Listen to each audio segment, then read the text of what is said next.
Okay, Assalamualaikum warahmatullahi wabarakatuh dan selamat petang. Waalaikumsalam warahmatullah. Okay, sebelum kita mulakan sesi interview kita pada petang ini, saya mengalu-alukan kedatangan jejaka yang tampan, lagi bergaya dan tidak asing lagi, Tuan Azli Razali. Terima kasih Terima kasih. Tuan Azli kerana sudi menjadi panel interview kita dan menghadiri Okey. sesi pada petang ini. Okey, Alright. terdapat dua bahagian, iaitu bahagian A dan bahagian B. Pada bahagian A, Okey. kita akan mulakan sesi suai kenal. Dan pada Okey. bahagian B, kami akan mulakan sesi interview kami tentang perhayatan etika dan peradaban daripada kumpulan 9. Buat Okey. pengetahuan Tuan, kumpulan kami terdapat 8 orang ahli. Tetapi yang 8 dapat orang tetapi ada masalah teknikal yang tertentu, hanya 5 orang saja yang dapat hadir. Okey. Okey. Okey, tanpa membuang masa, saya memperkenalkan diri saya dulu. Nama saya Muhammad Aiman bin Abdul Rahman. Saya merupakan pelajar tahun 2 di Universiti Malaysia Pahang Gambang dan mengambil jurusan Mechanical Engineering Teknologi Petroleum, bawah Fakulti Kejuruteraan Kimia dan Proses, dan saya berasal daripada Penang. Okey. Seterusnya saya sambung kepada ahli panel kita yang pertama, iaitu Syah Fazlin Nasuha untuk memperkenalkan diri. Silakan. Assalamualaikum. Nama Fazlin. Saya pelajar tahun 2 di Universiti Malaysia Pahang Gambang. Ambil jurusan Pharmaceutical Engineering bawah Fakulti Kimia dan Proses. Okey. Saya teruskan kepada ahli member yang lain. Alright.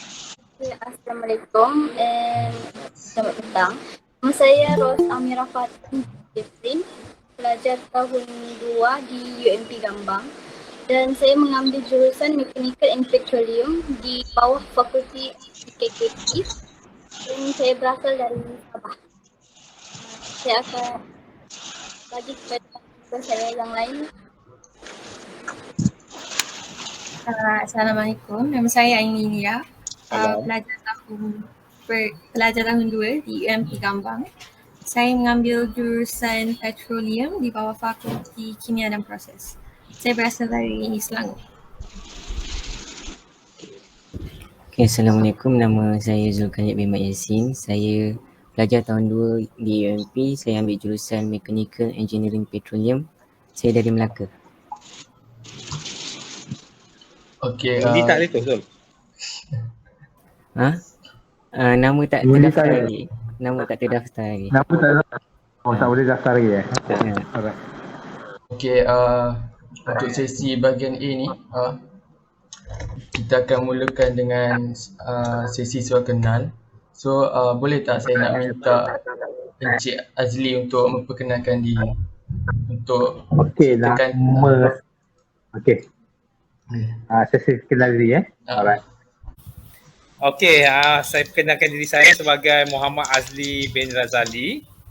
Okay, saya berusia 42 tahun dan berasal daripada Nilai Negeri Sembilan. Okay, sekarang ini saya bertugas sebagai seorang pensyarah di UiTM Pulau Pinang di Fakulti Pengurusan Hotel dan Pelancongan. Saya dah bertugas sejak 2006 di sini. Okay, sebelum saya bertugas, saya macam kurang jugalah belajar daripada diploma. Okey, diploma saya mengambil diploma diploma chef training di UiTM Dungun, Terengganu. Okey, selama 3 tahun. Selepas itu rest kejap untuk bekerja, mengambil pengalaman bekerja lebih kurang dalam 4 tahun 5 tahun macam itulah. Dan saya sambung belajar di UiTM Shah Alam dalam bidang ijazah sarjana muda food service, pengurusan makanan. Okay, selama 2 tahun.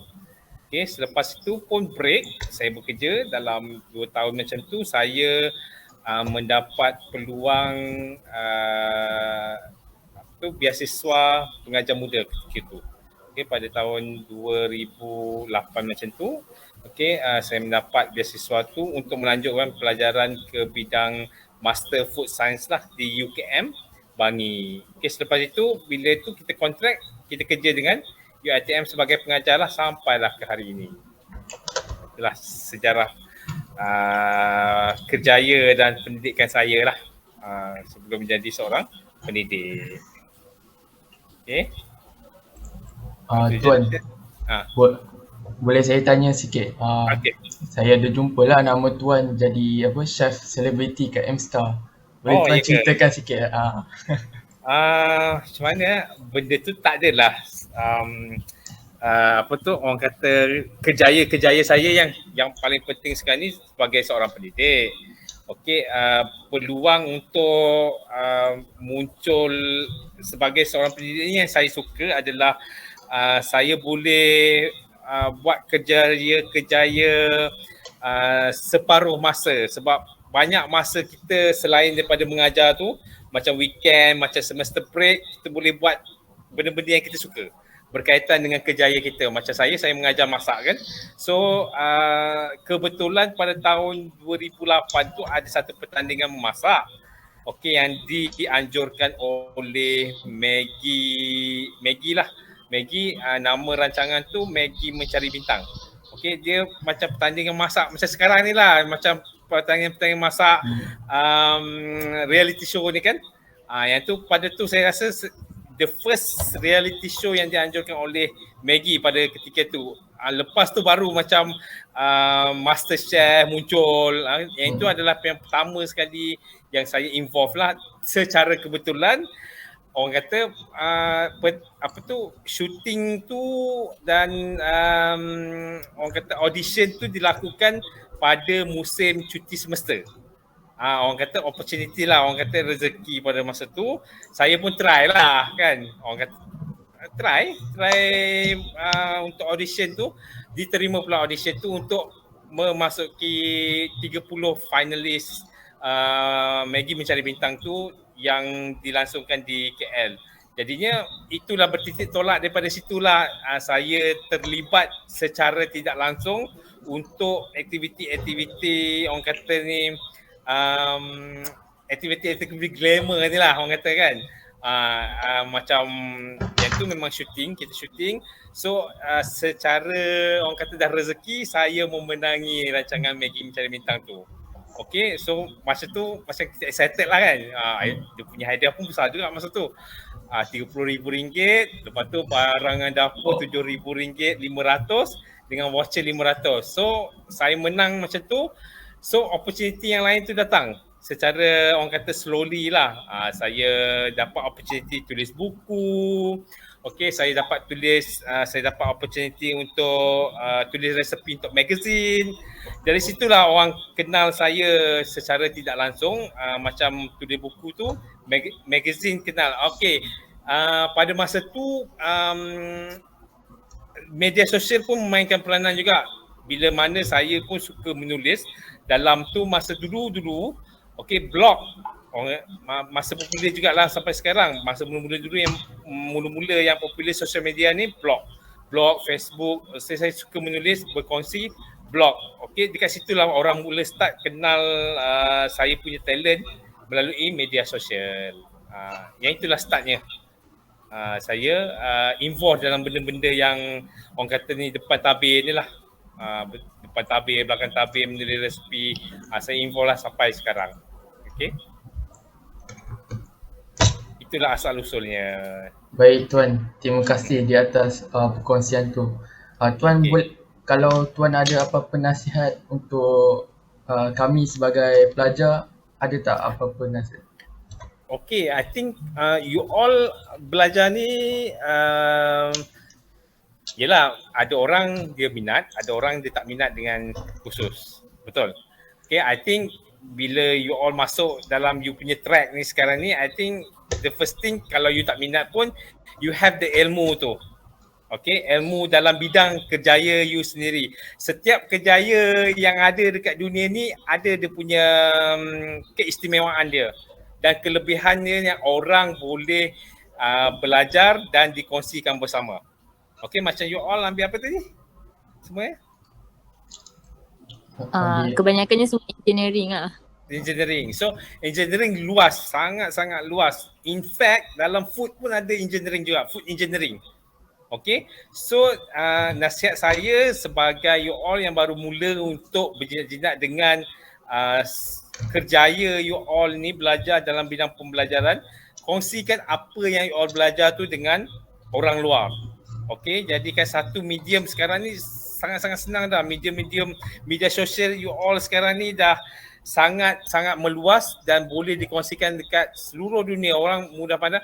Tapi ilmu tu dikongsikan ada benefit pada orang lah. Kongsikan ilmu yang orang boleh guna untuk keperluan orang lain. Jadinya gunakan media sosial tu untuk berkongsi apa yang you all belajar dan you all tahu pasal bidang you all yang you all belajar ni. In fact, kalau bukan bidang sendiri pun, okay, apa yang you tahu, okay, mungkin orang tak tahu. Betul tak? Okay, bukan sahaja pada bidang kita sahaja, tapi apa benda yang kita mungkin kita ternampak, kita terbaca, mungkin kita boleh kongsikan dan orang lain boleh mendapat kebaikan daripada apa yang kita kongsikan di media sosial. Media sosial sangat senang sekarang ni you all nak gunakan, macam TikTok, apa lagi, Instagram. Okay, gunakan media-media sosial tu untuk orang kata kongsi. Dan jangan pernah orang kata berhenti untuk berkongsi. Maybe luck you ada dekat situ. Kita tak tahu. The opportunity ada dekat situ. So gunakan kebaikan media sosial tu untuk create you all punya brand. You all sendiri lah. You all punya brand. Kalau you nak business, mungkin kita ada business untuk brand business. Okay, kalau kita untuk kita brand untuk diri sendiri, kita nak kembangkan kita punya kebolehan, potensial kita orang kata tambahkan lagi ilmu kita branding kita punya nama tu lagi supaya orang lebih mengenali apa yang keistimewaan dan kelebihan apa yang kita ada. Baik Tuan Azali, terima kasih di atas perkongsian yang amat bermakna tadi buat kami semua. Okey, tanpa membuang masa, mari kita ke bahagian B, iaitu sesi interview. Okey, baik. Soalan pertama kami akan tanyakan iaitu, apakah yang Tuan faham tentang penghayatan etika dan peradaban mengikut peringkat masyarakat? Etika Etika. Okey, etika bagi saya, etika ni dia sebenarnya kepribadian dan cara seseorang itu kepribadian seseorang itu yang merangkumi budaya, okey, perangai dan perwatakan seseorang. That is etika. Tu orang kata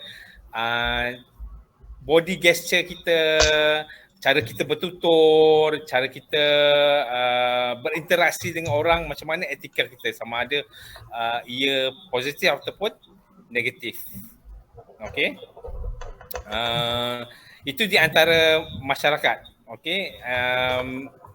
Macam mana kita berinteraksi dengan orang. Orang kata sosial lah, perhubungan sosial dengan sesuatu masyarakat itu. Okey, mengikut peringkat masyarakat. Okey, contohnya nilai murni. Okey, di antara pensyarah dengan murid-murid, contohnya itu yang paling dekat lah. Macam mana etika kamu belajar dengan di college, di kelas. Okey, pemimpin dengan rakyat, macam mana etika dia. Okey, etika di antara pemimpin dengan rakyat, etika di antara rakyat dengan pemimpin. Okey, selain daripada itu, okey, bagaimana kita menghayati keperluan masyarakat di sekeliling kita. Okey, sama ada ia mesra ataupun tidak, sama ada ia bertimbang rasa. Okey, perasaan tanggungjawab di antara kita nak saling menolong di antara satu sama lain. Okey, sekarang ni zaman-zaman pandemik kan, macam mana etika kita berinteraksi dengan masyarakat sekeliling kita.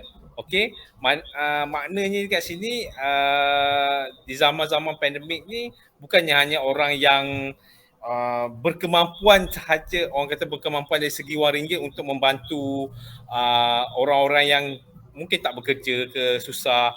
Okey, you all sebagai pelajar pun boleh memberikan satu etika, okey, bagaimana menunjukkan satu etika kemanusiaan. Okey, mungkin boleh menolong badan-badan sosial untuk membantu orang.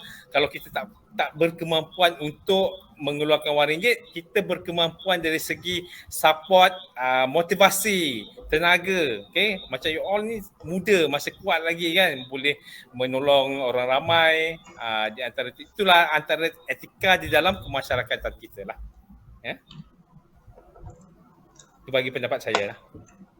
Okey, terima kasih Tuan. Kita faham bahawa etika merangkumi peribadi, budaya, negatif, positif, macam mana kita interaksi dengan orang ramai dalam zaman pandemik sendiri. Okey, tanpa membuang masa, seterusnya saya sampaikan soalan kedua kepada panel kita, Syafazlin Naswa. Dipersilakan. Okey. Tuan, saya ada satu soalan. Okey, zaman sekarang ni teknologi, perkembangan teknologi seperti komputer, smartphone, yang paling famous sekarang WhatsApp dan Facebook. Okey, dia membantu kita untuk berinteraksi dengan dunia-dunia luar. So jadinya pada pendapat Tuan, apakah perkembangan teknologi memberi sumbangan terhadap pembentukan masyarakat majmuk di Malaysia? Adakah dia memberi tidak? Okey, sama ada dia memberikan sumbangan kepada masyarakat media sosial ni. Okey, bagi saya media sosial ni adalah medium penyampaian sesuatu berita, ilmu dan maklumat kepada masyarakat dengan sangat cepat dan sangat mudah. Okey, kepada mereka yang mempunyai gadget, apps, teknologi inilah. Okey, dan zaman sekarang ni pun ia adalah satu keperluan yang sangat-sangat diperlukan bila mana hampir semua orang ada gadget-gadget, apps yang ada media sosial. Seperti telefon, paling simple, paling mudah, mereka ada handphone dan di situlah adanya media-media sosial yang mudah untuk berhubung dan mendapatkan maklumat di hujung jari saja. Okey, tekan saja berita tak betul ke. Okey, sekarang ni orang ambil aja tanpa menyiasat benda-benda tu. Sebab tu sekarang ni ada satu undang-undang, okey, SKKM, okey, di mana kita tidak boleh menyebarkan berita-berita yang tidak sahih, okey, yang membolehkan menjadikan satu keadaan huru-hara ataupun tidak betul. Ia adalah satu etika juga berbalik pada soalan yang pertama tadi tu. Okey, di mana kalau tidak ada etika yang baik dalam penggunaan media sosial, makanya maklumat-maklumat yang disampaikan itu tidak memberikan manfaat pada masyarakat kita. Okey, di mana saya rasa media-media sosial ini adalah satu apps yang sangat bagus untuk kegunaan pada zaman sekarang yang lebih-lebih lagi zaman-zaman pandemik sekarang ni kan. Apps-apps macam Facebook itu membantu orang-orang yang susah untuk berniaga. Okey, lagi untuk memberikan maklumat, menjual barang secara online. So ialah satu, orang kata, transformasi penggunaan. Dari dulu dah ada lah smartphone, tapi sangat-sangat applicable dan bermanfaat pada zaman-zaman pandemik sekarang ni lah. Okey, di mana sekarang ni semua orang kebanyakannya menjual, okey, menaikkan taraf hidup mereka secara menggunakan smartphone, okey, menggunakan media-media sosial seperti Facebook, TikTok, WhatsApp, Instagram, semuanya lah digunakan untuk menaik tarafkan dan berhubungan dengan manusia secara selamat. Itulah saya rasa manfaat yang sangat besar di dalam masyarakat kita di Malaysia, malah di seluruh dunia menggunakan media sosial ni untuk kegunaan dan kebaikan semua manusia lah di dunia ni. Itu pendapat saya. Syafazlin?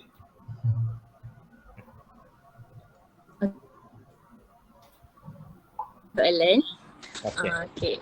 Seperti yang kita semua tahu, negara kita pernah dijajah suatu ketika dulu. Okay. Pada pendapat Tuan, apakah pengajaran yang dapat kita ambil sebagai iktibar daripada kesan penjajahan? Okey, orang kata sejarah tu kita jangan mudah kita lupakan sejarah, walaupun kita tidak merasai sejarah yang orang yang pernah menghadapi sejarah. Sebab tu di sekolah pun kita diajar sejarah supaya anak-anak muda yang tidak menghadapi zaman-zaman penjajahan dulu boleh mendapat iktibar macam mana susah payahnya orang dulu untuk memerdekakan Malaysia. Okey, bagaimana orang-orang dulu gilakan tanah Melayu ni untuk kepentingan mereka, dan di mana kita tengok orang-orang dulu bersatu, bersatu dengan semua kaum yang majmuk untuk membebaskan tanah Melayu ni, yang dulunya kita kenal tanah Melayu sebelum Malaysia, untuk dilepaskan daripada penjajahan manusia. Sebab kita kalau kita dijajah, kita tidak akan bebas. Kita tidak akan boleh membuat apa yang kita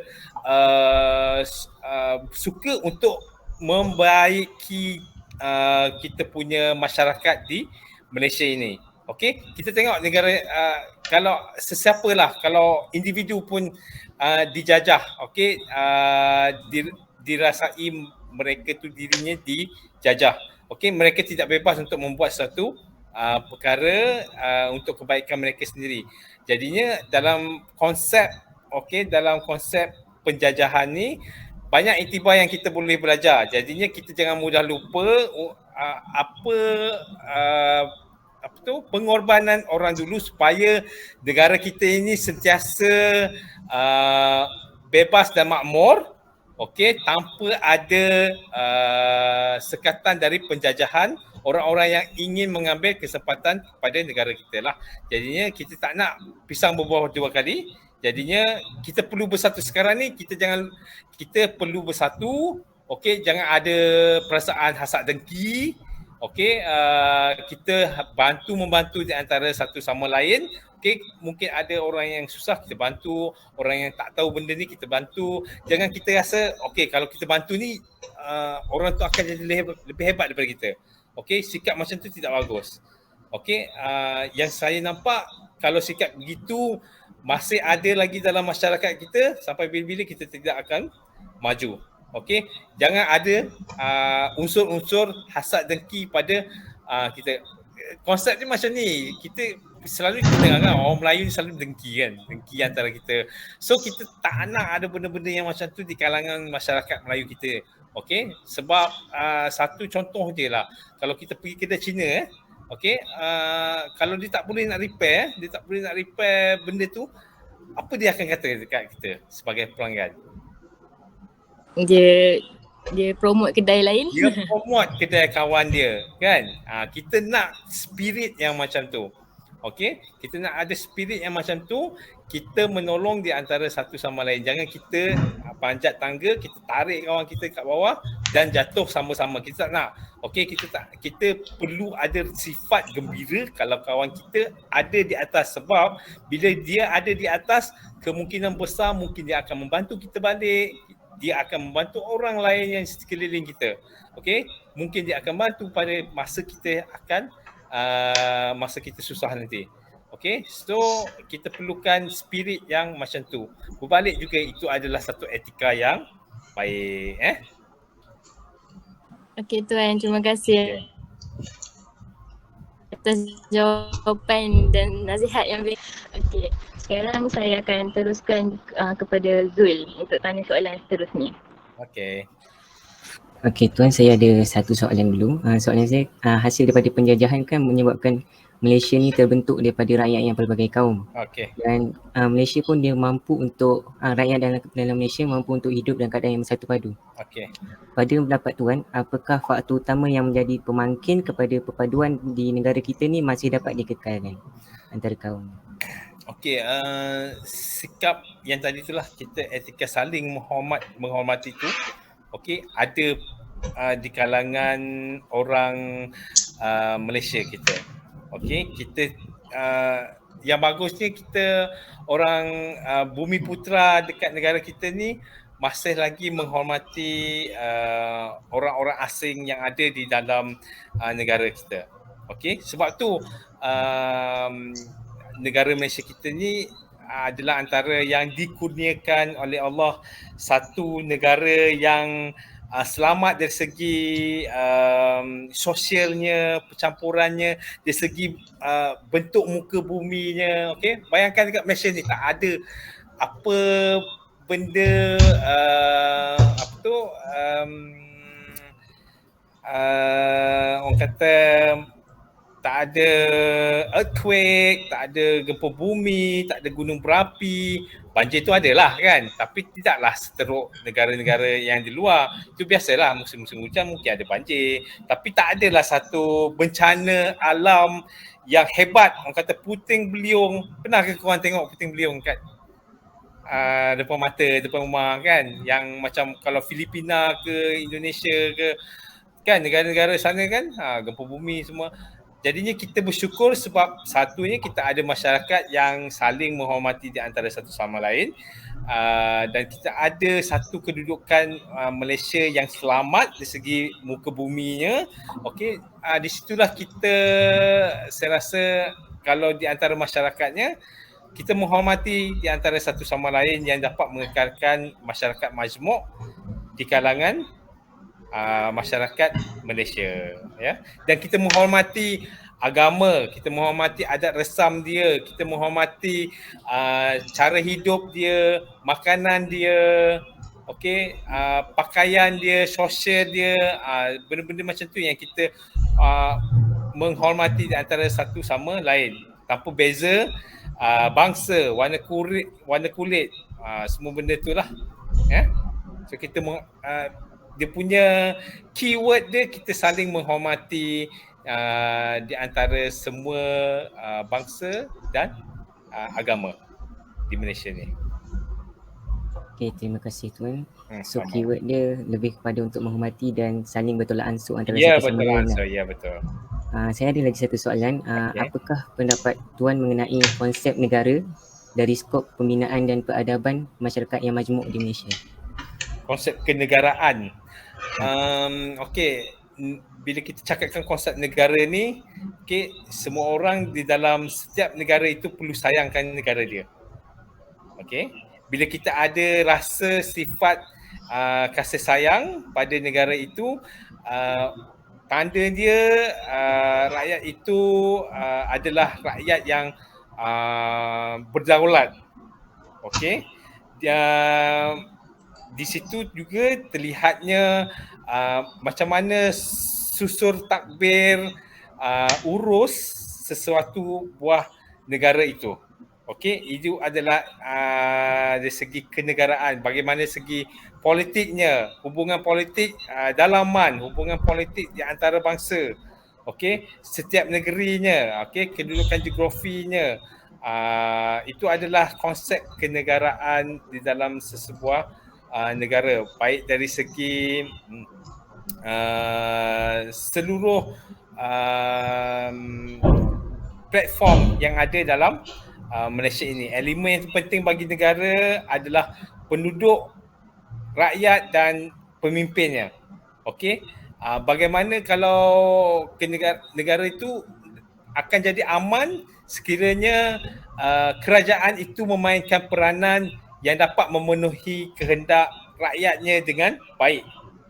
Okey, jadi sekiranya rakyat itu berpuas hati dengan kepemimpinan yang ada pada sesebuah negara itu, maknanya kenegaraan itu akan menjadi aman dan lebih maju. Jika pemimpinnya memainkan peranan yang penting dalam pentadbiran sesebuah negara lah. Sama ada ia berkesan ataupun tidak. Okey Tuan, so maknanya tahap kemakmuran dan kemajuan sesebuah negara tu kita dapat ukur dengan kita punya perasaan kepada cinta kepada negara itu sendirilah kan? Ya, cinta pada negara. Sebab tu bila sometimes bila kita cintakan pada negara, dia berbalik pada macam mana amannya sesebuah negara itu juga.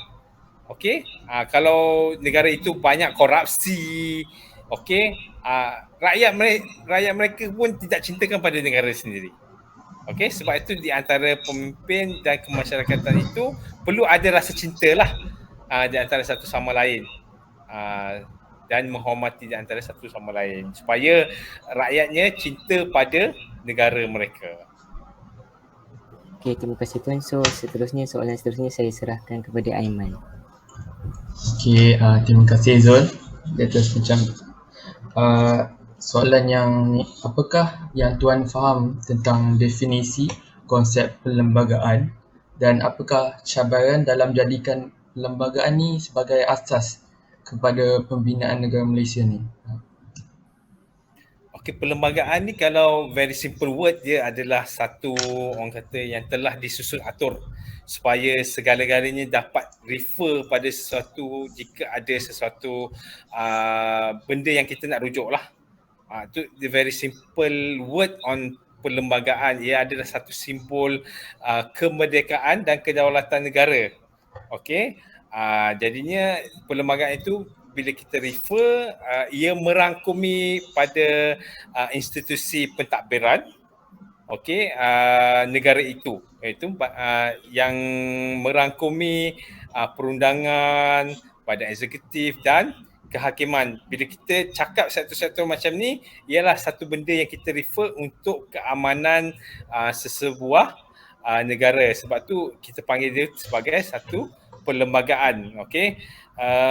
Jadinya dalam perlembagaan itu tertakluknya akta-akta yang perlu diakui dan menjadi satu orang kata benda yang perlu kita tahulah. Kadang-kadang perlembagaan hak seseorang individu, hak seorang pelajar, ada kali termaktub dalam perlembagaan. Contoh dia akta-akta tersebut you boleh refer supaya tidak timbulnya diskriminasi ataupun perasaan ketidakadilan di kalangan masyarakat. Jadinya ia adalah untuk menegakkan hak asasi manusia. Contohnya you all dalam pendidikan, sama ada you all ni ada tak hak sebagai seorang pelajar untuk mendapatkan pendidikan di Malaysia. So ia membentuk satu sosioekonomi yang baik untuk setiap bangsa dan agama di sebuah negara. Itu adalah antara perlembagaan supaya perlembagaan ini perlu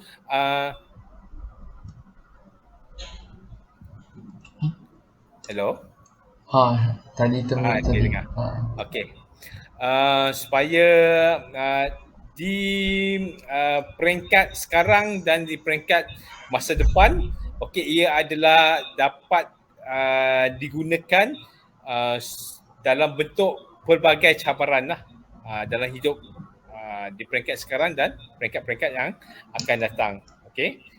Itu adalah antara perlembagaan dalam definisi etika dan peradaban manusia sekarang lah. Baik. Terima kasih Tuan. Kita faham institusi pentadbiran, ada undang, eksekutif dan sebagainya untuk menjaga hak manusia, hak asasi kita. Ya. Okey, seterusnya saya sampaikan speaker kepada Amelia. Terima kasih. Tuan, saya ada soalan. Okey. Pada pandangan Tuan sebagai orang lama dalam bidang pendidikan, penggunaan teknologi maklumat dan komunikasi ni dia memberikan faedah yang positif ataupun negatif? Dia mendatangkan kesan yang atau ia mendatangkan kesan negatif berbanding kesan yang positif? Maksudnya dia negatif ke positif? Maknanya sekarang ni pendidikan secara menggunakan teknologi ya. Betul. Kepada masyarakat. Okey, dia sebenarnya cara penggunaan itu menjurus kepada apa? Okey, jika ia menjurus untuk kebaikan, okey, maknanya ia banyak yang positif kepada masyarakat yang berkeinginan untuk mendapatkan pendidikan. Sebab apa? Sebab dengan menggunakan teknologi ni ilmu tu sangat cepat untuk kita dapat. Okay, just click je. You all tak perlu pergi library pun. Okay, tak perlu nak melangkah pergi ke library ke untuk mendapatkan ilmu ataupun maklumat yang you all pilih. Okay, klik je apa-apa nak dapat pada Google, cek Google, you all dah boleh dapat dah. Macam-macam jenis platform yang you all boleh dapat untuk mendapatkan ilmu dalam media teknologi ni. Okay, so dia bukan lagi bentuk fizikal sebab sekarang ni pun kita telah beralih pada zaman yang sangat-sangat cepat dan mudah. Okey, semua orang nak mendapatkan suatu maklumat itu dengan secara yang mudah dan cepat.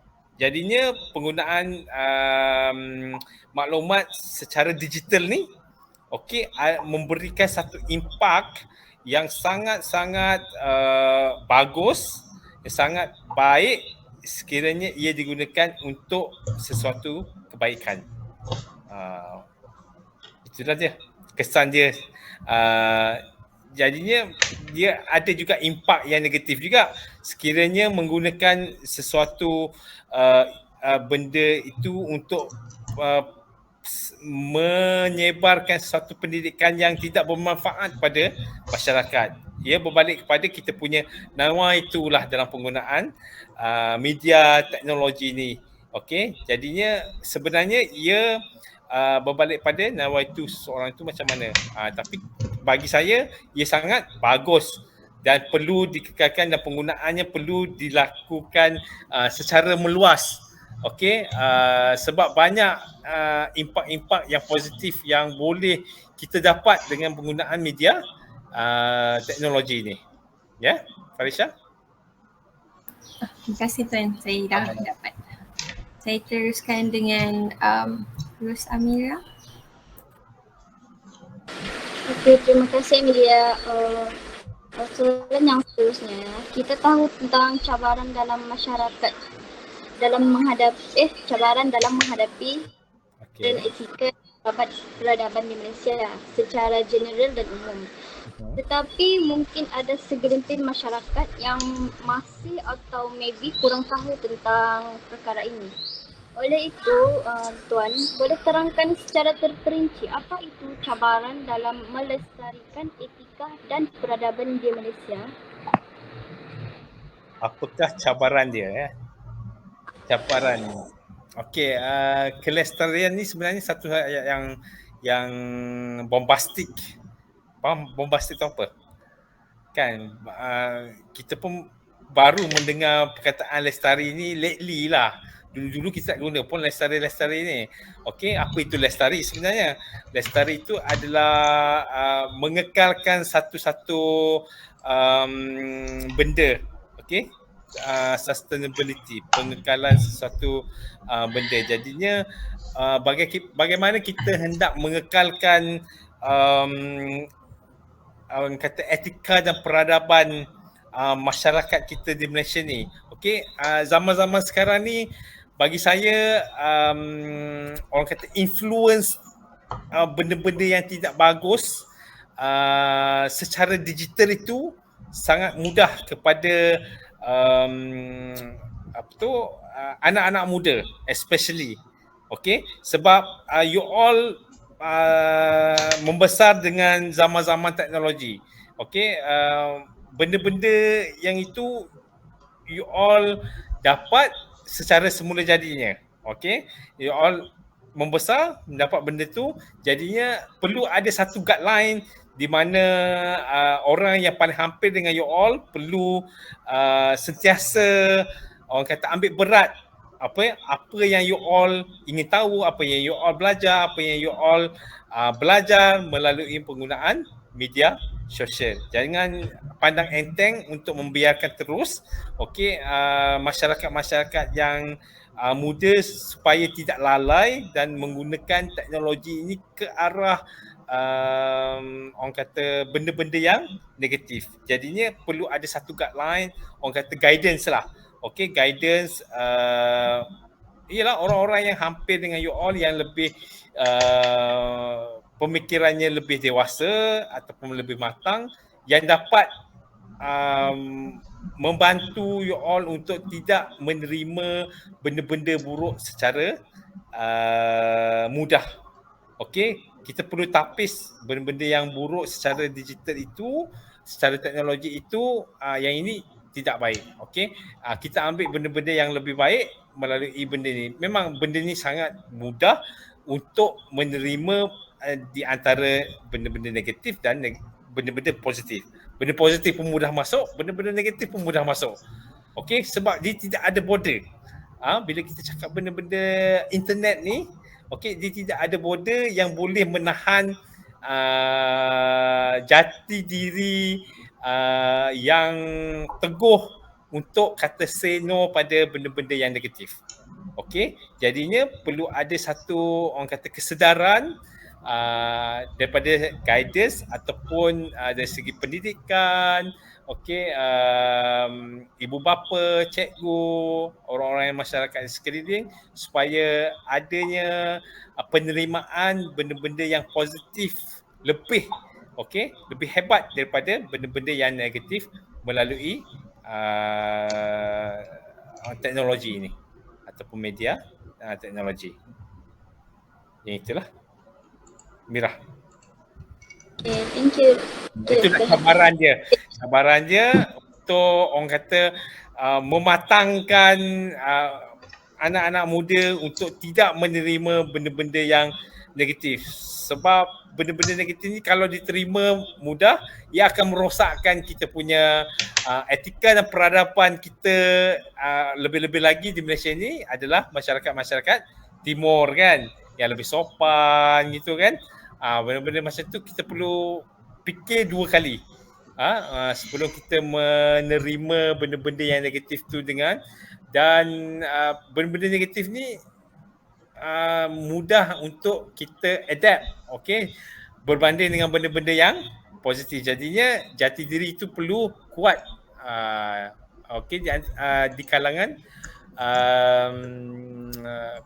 anak-anak muda ni lah especially, ya.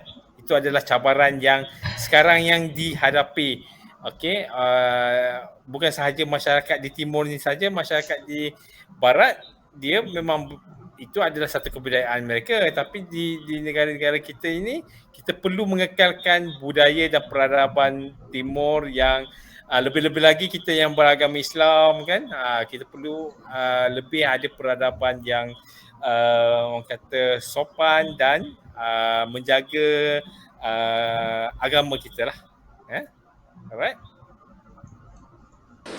Alright, Cik. Thank you so much. Sama. Ya. Okay, lepas tu saya akan bagi dengan member saya, Syah Fazlina Suha, untuk soalan seterusnya. Ya, Fazlin. Okay, kan saya lagi. Okay, tak apa. Okay, saya ada soalan. Zaman sekarang, zaman sekarang kita dapat tengok adat resam yang diamalkan sejak dulu lagi kian dilupakan dengan hadirnya gaya hidup moden. So sekarang ni tak ramai yang tak nak berpantang, ramai yang tak nak merisik, ramai yang lupakan adat tersebut. So pada pendapat Tuan, adakah penting bagi generasi seterusnya untuk terus mengekalkan adat resam di kehidupan seharian mereka? Bagi saya sangat penting, okay, especially bila kita cakapkan pada orang Malaysia kan, orang Malaysia, orang Melayu kita ada adat resam yang bagi saya bila kita mengekalkan adat resam tu di kalangan masyarakat kita, ia ada status unik dekat situ. Okey, bayangkan jika kita tidak mengekalkan adat resam orang Melayu. Okay, kita hilang semua adat resam orang Melayu. Maknanya kita tidak ada title unik itu. Orang luar datang ke Malaysia pun dia tidak ada satu impact yang dia orang boleh belajar dan satu experience yang unik kalau dia datang kat sini. Kalau dia datang kat sini, contohnya orang Australia datang kat Malaysia. Okay, dia tidak dapat satu experience yang membezakan di antara negara dia dengan negara kita kalau kita tidak mengekalkan adat resam yang ada pada orang Melayu itu sendiri. Contohnya orang Cina pun dah ada adat resam dia yang perlu dia kekalkan supaya kita ni menjadi satu bangsa yang lain daripada lain, yang masih mengekalkan adat resam yang ada status unik.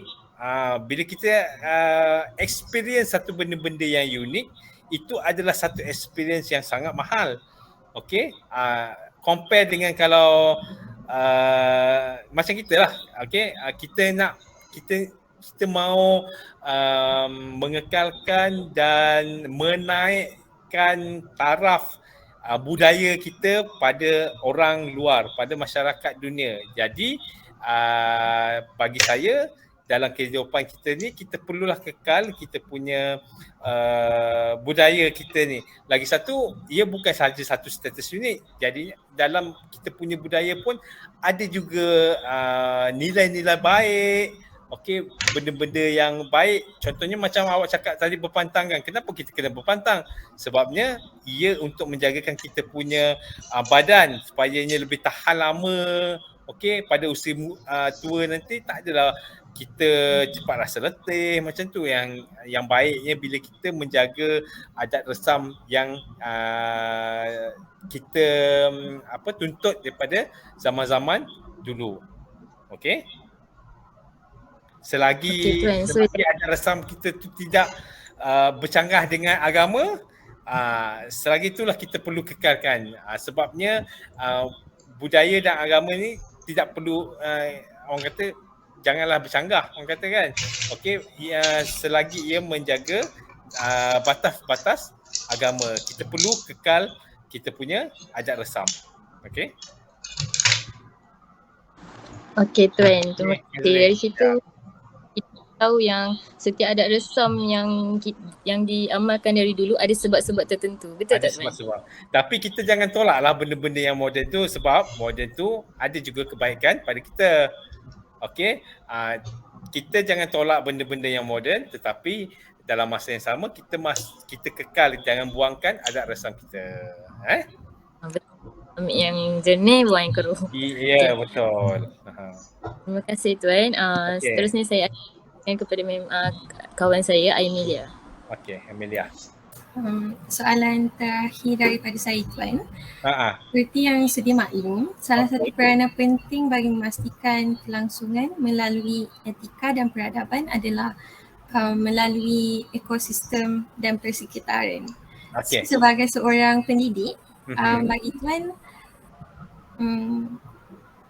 apa pandangan Tuan akan usaha dan cabaran dalam mengaplikasikan pendidikan alam sekitar dalam sistem persekolahan di Malaysia? Okey, kita perlu menjaga alam sekitar kita ni untuk orang kata kelestarian sehingga kita punya generasi yang akan datang, supaya dia tidak generasi yang akan datang ini jika mereka lahir, okey, benda tu masih lagi dapat dikekalkan dan mereka dapat melihat ekosistem yang baik. Okey, jadinya ia bermula dengan pendidikan jugalah, bagaimana kita perlu menghormati alam sekitar itu okey, supaya tangan-tangan kita ni tidak merosakkan alam sekitar. Sebab apa? Sebab alam sekitar ini membantu juga kita untuk hidup secara yang baik. Sebab kalau ekosistem kita itu di dalam kitaran yang baik, maknanya tidak ada satu bencana yang akan berlaku. Okey, contohnya macam banjir lah. Okey, kenapa banjir itu berlaku? Sebab kita tidak menjaga ekosistem kita dengan bersih, dengan bagus. Kenapa ada setengah spesies alam fauna itu tidak ada pada zaman sekarang dan pupus? Sebab kita tidak menjaga ekosistem dengan baik. Okey, kita pergi berkelah contohnya. Okey, kita dah makan-makan, okey, mungkin tak ada tong sampah dekat situ disediakan, kita buang sampah merata-rata.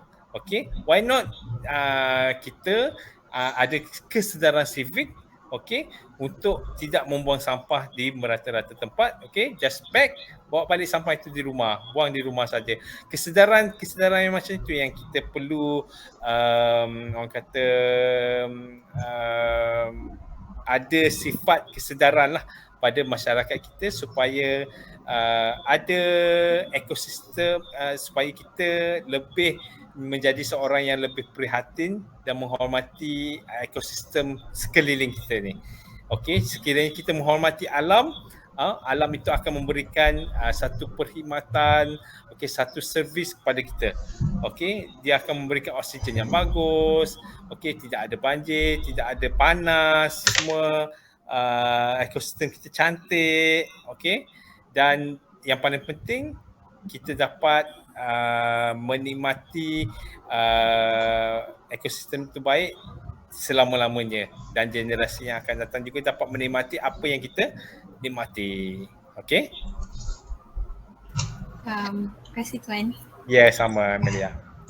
Okey, terima kasih Tuan Azli untuk soalan tadi. Kita faham alam sekitar ni lebih-lebih lagi kepada generasi sekarang adalah tentang kesedaran kita. Ya, untuk betul. lebih prihatin, hormat dengan alam supaya spesies fauna tidak akan terpupus. Betul. Okey, baik. Dengan itu yang tadi adalah soalan yang terakhir. Jadi terakhir dah? Ada lagi tak? Dah, terakhir dah. Okey. Jadi sebelum kita akhiri sesi interview kita, saya nak tangkap gambar sekejap. Okey, boleh. Kejap je ya. Okey, 1, 2, 3. Okey Tuan. Okey. Terima kasih banyak-banyak. Tuan, ada apa-apa tak yang kami boleh tolong promotekan Tuan ke apa ke? Sebab banyak sangat jasa Tuan di atas hari ini. Tak adalah, sebab saya berkelapangan, tak ada masalah pun. Cumanya saya gembira saya dapat bersama-sama you all dengan sesi interview ni. Okey, sama tu kita dapat juga kena kenal kan, di antara satu sama lain. Mana tahu jumpa saya tengah jalan ke boleh tegur kan, insyaAllah. Tak adalah, so saya sangat gembira dapat menolong you all dalam sesi temu puan ni, dan saya ucapkan all the best untuk this project dan you all punya study, insyaAllah jadi orang yang yang bermanfaat pada masyarakat lah, insyaAllah pada masa depan. Okay? So orang kata selagi apa yang kita boleh tolong orang, kita tolong orang. Macam saya punya konsep is kita tolong orang apa yang kita boleh. Selagi kita boleh, kita tolong orang. Okay? Don't be like macam terlalu selfish. Okay, kita tak nak tolong orang kan, sebab kita tak tahu bila kala kita susah. Itu je paling penting kita kena ingat. Selagi kita boleh menolong orang, selagi kita berdaya menolong orang, lakukanlah kebaikan itu untuk menolong orang. Sebab pahalanya itu Allah dah yang tahu nak bagi kita kan. Tapi selagi apa yang kita buat itu baik, insya-Allah adalah pahala yang Allah akan bagi. Kan? Sebab bagi saya kalau kita nak bagi duit terlalu banyak pun kita tidak mampu kan. Why not kita bagi apa yang kita boleh. Sebab tu dalam Al-Quran pun kata, Allah kata kita punya jasa itu sebesar zarah pun akan Allah hitung kan. Betul tak? Apalah sangat apa benda yang kecil yang kita buat itu pun Allah akan bagi pahala. Jadinya buatlah apa yang seboleh-boleh kita boleh bantu orang. Okey? Okey, baik. Terima kasih banyak Kami Syed. pun, Apa tu? Apa saya tu? kami pun gembira dengan jawapan tuan. Ya, Tuan tak banyak apa. bagi. InsyaAllah. Okey. Saya nak akhiri dengan selengkap pantun. Okey. Oh, ada pantun ya. Kuning emas, masaknya padi, mawar merah dalam jambangan. Terima kasih daun keladi, budi tuan jadi kenangan. InsyaAllah. Terima kasih Okay, kerana terima kasih. menjemput saya. Saya sangat berbesar hati. Ya. Okay, Okey, baik. jaga diri semua. Stay safe. Okay, baik. Okey, InsyaAllah. Assalamualaikum. Waalaikumsalam. Sama. Okay. Okey. Salam. Terima kasih tuan. Sama. Jumpa lagi insyaAllah. Salam dekat lain yang tak dapat join Baik, insyaAllah. Baik. Okey. insyaAllah. Bye.